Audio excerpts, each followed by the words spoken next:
Hi friends, welcome to Sleepy Classes. स्वागत है आपका प्रीमिक्स के T-127 एपिसोड में। तो आज के एपिसोड में देखते हैं हम क्या सवाल डिस्कस करेंगे।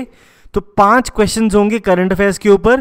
पहला INS कोहासा के ऊपर, दूसरा world wide fund for nature India के ऊपर, तीसरा ऑफर फॉर सेल के ऊपर, देन 6th शेड्यूल के ऊपर एंड देन कर्च स्ट्रेट के ऊपर का 5वां क्वेश्चन होगा आज का।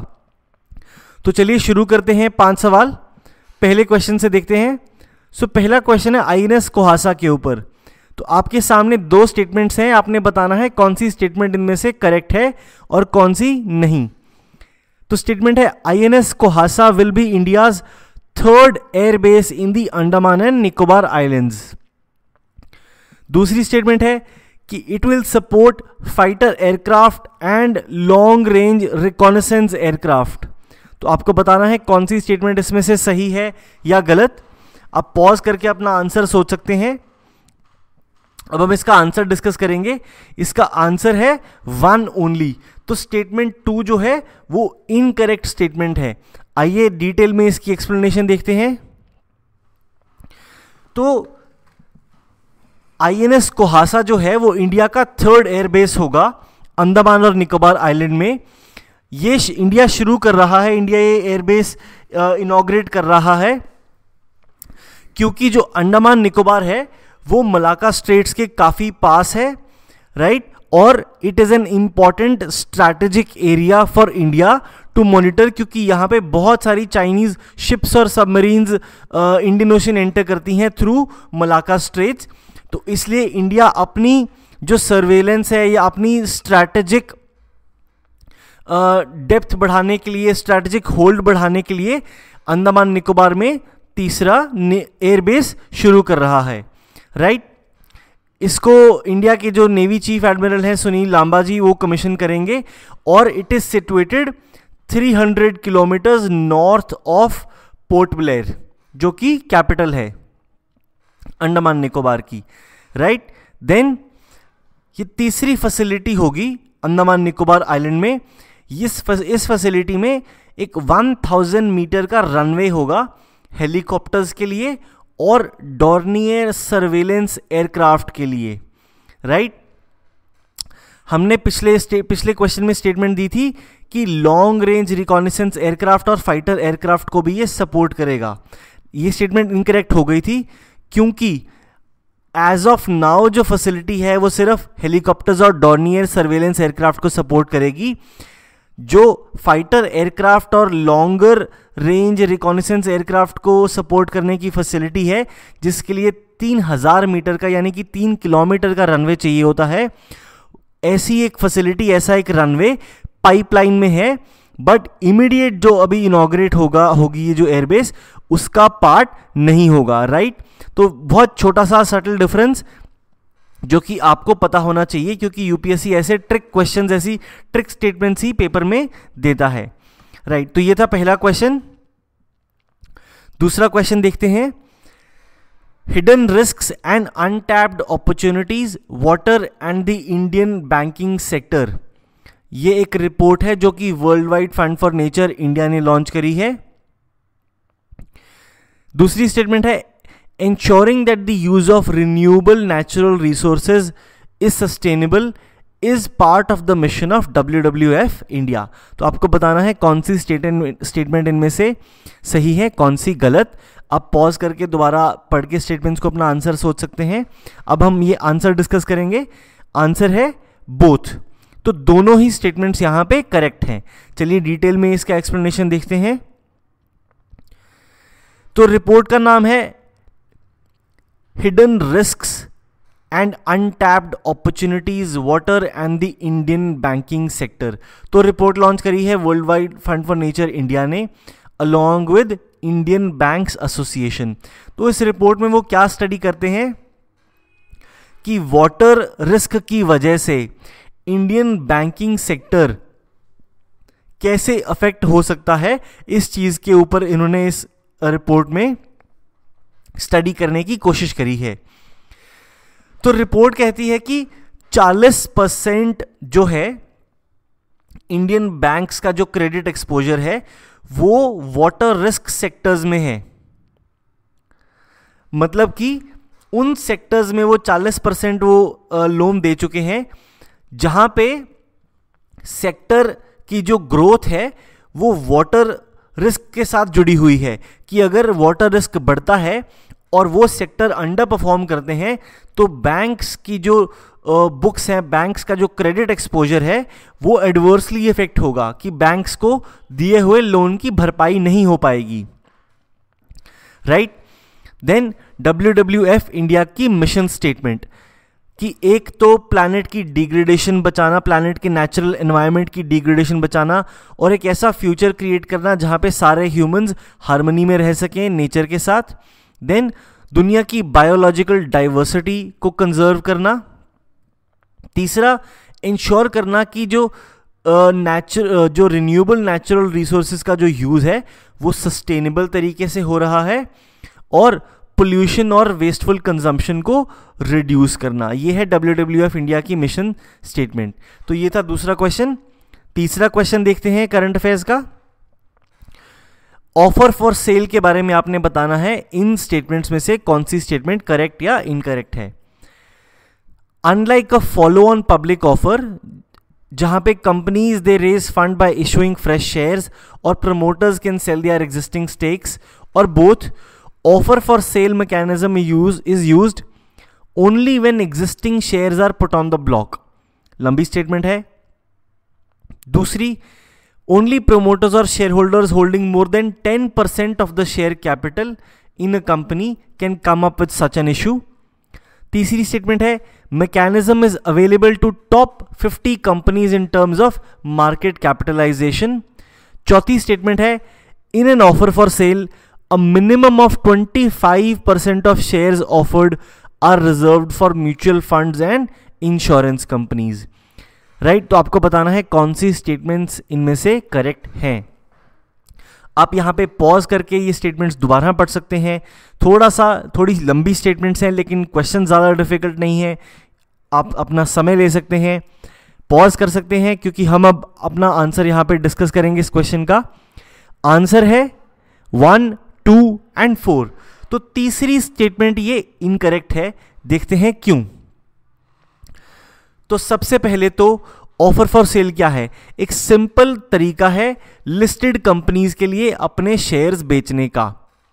फॉलो ऑन पब्लिक ऑफर में कंपनीज फ्रेश शेयर्स इशू करती हैं। फॉर एग्जांपल, किसी कंपनी के 1 लाख शेयर इशू हो चुके हैं मार्केट में 10 रुपए के रेट पे, तो वो 10 लाख शेयर कैपिटल रेज कर चुकी है। अब उन्होंने और मार्केट से पैसा रेज करना है, तो वो डाइल्यूट करके 1 लाख से 10 लाख शेयर्स इशू कर देंगे, राइट। और इन शेयर्स को मार्केट में बेचेंगे ताकि और पैसा वो रेज कर सकें।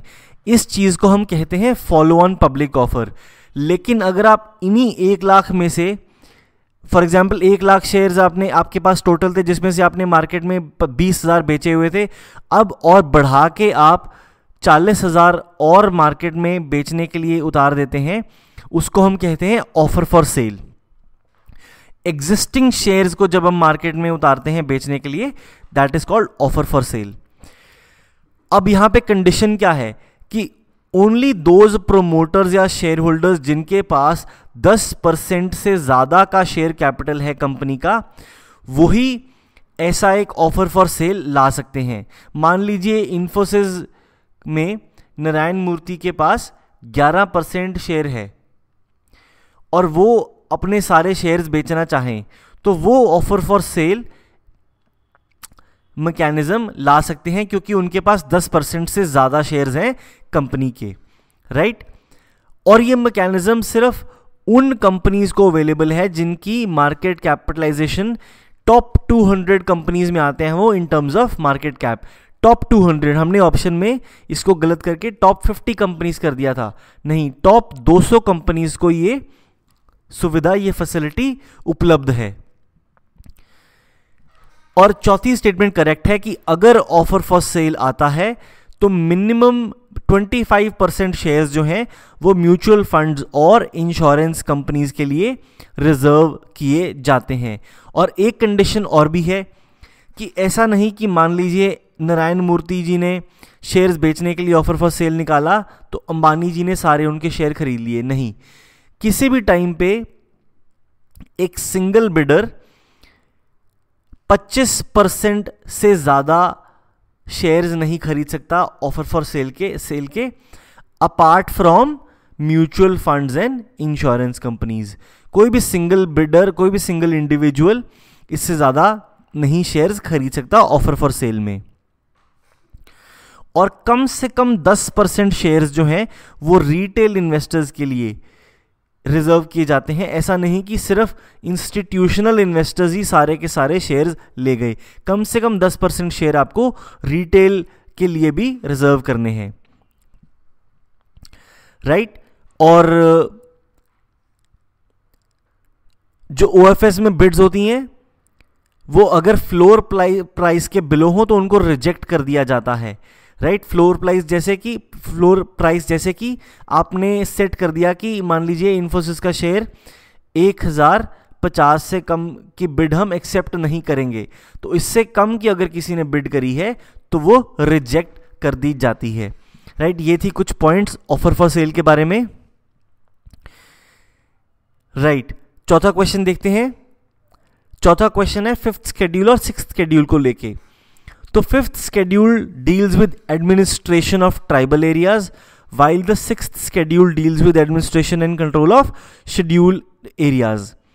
दूसरी स्टेटमेंट है fifth schedule envisages the creation of tribal advisory council whereas sixth schedule provides for district councils and regional council with certain legislative and judicial powers. तीसरी स्टेटमेंट है executive powers of the union extend in scheduled areas with respect to administration. Sixth schedule areas remain within the executive authority of the state. तो आपने बताना है इनमें से कौन सी स्टेटमेंट करेक्ट या इनकरेक्ट है। आप पॉज करके दोबारा पढ़ सकते हैं, स्टेटमेंट्स थोड़ी सी लंबी हैं पर क्वेश्चन रिलेटिवली इजी है। तो अब हम इसका आंसर डिस्कस करेंगे।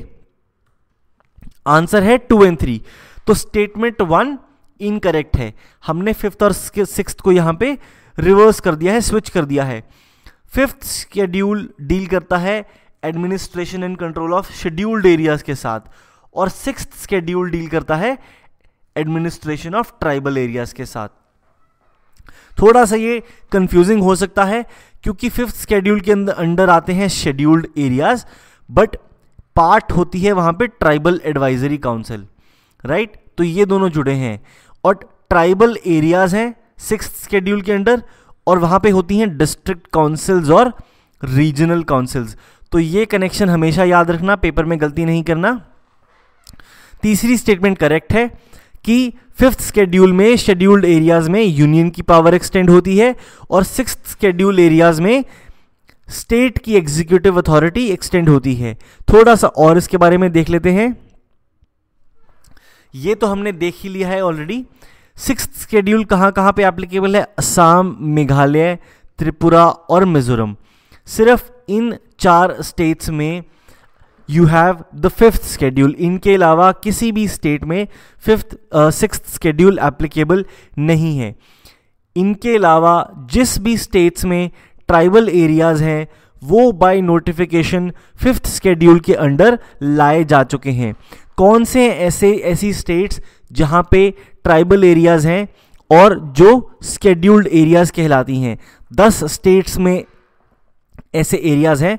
आंध्र प्रदेश, छत्तीसगढ़, गुजरात, हिमाचल, झारखंड, मध्य प्रदेश, महाराष्ट्र, उड़ीसा, राजस्थान और अब डिवीजन के बाद तेलंगाना भी ऐसी एक स्टेट है जहां पे जो एक फिफ्थ शेड्यूल स्टेट बन गई है। इसके अलावा भी केरला, तमिलनाडु, कर्नाटका, वेस्ट बंगाल, उत्तर प्रदेश और जम्मू कश्मीर ये ऐसी स्टेट्स हैं जहां पे ट्राइबल हैबिटेशंस हैं लेकिन जो फिफ्थ या सिक्स्थ शेड्यूल के अंडर नहीं लाई गई हैं। तो ये बहुत ज़रूरी है आपके लिए जानना, राइट। एग्जीक्यूटिव पावर्स यूनियन की एक्सटेंड करती हैं फिफ्थ शेड्यूल एरियाज के अंडर। फिफ्थ शेड्यूल एरियाज में, और सिक्स्थ शेड्यूल एरियाज में स्टेट की एग्जीक्यूटिव अथॉरिटी एक्सटेंड होती है, राइट।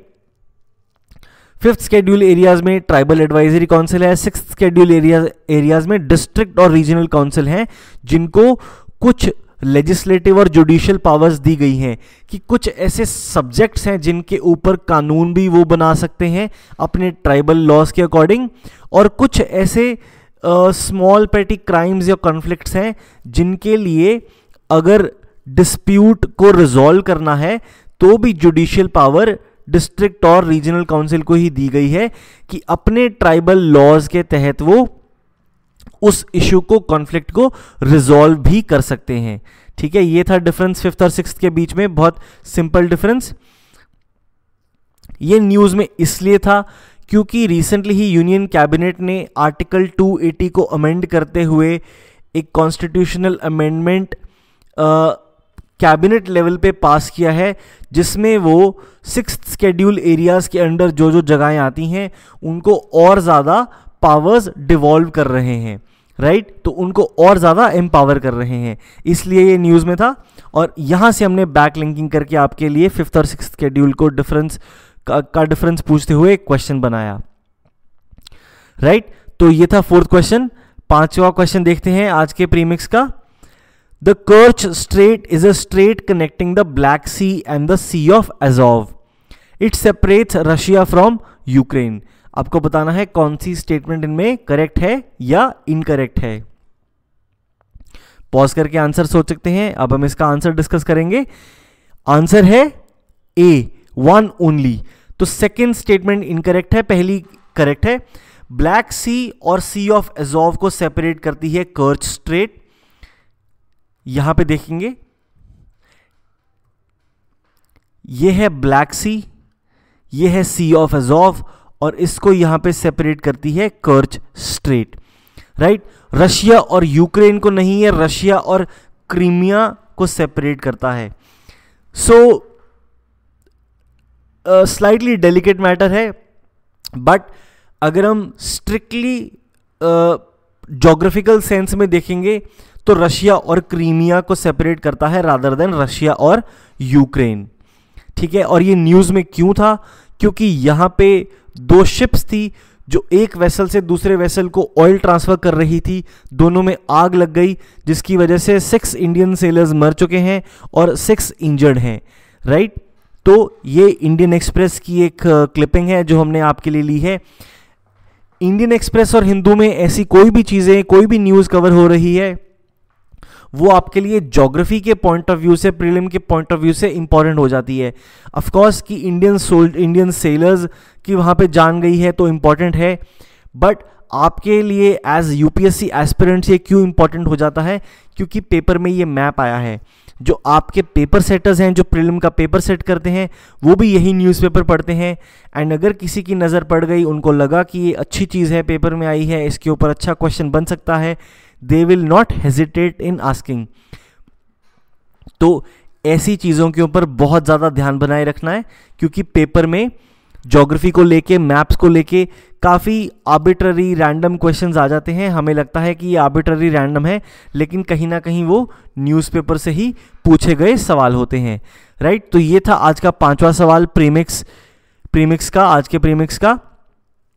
मिलेंगे आपसे मुलाकात होगी नेक्स्ट प्रीमिक्स के साथ। तब तक के लिए थैंक यू।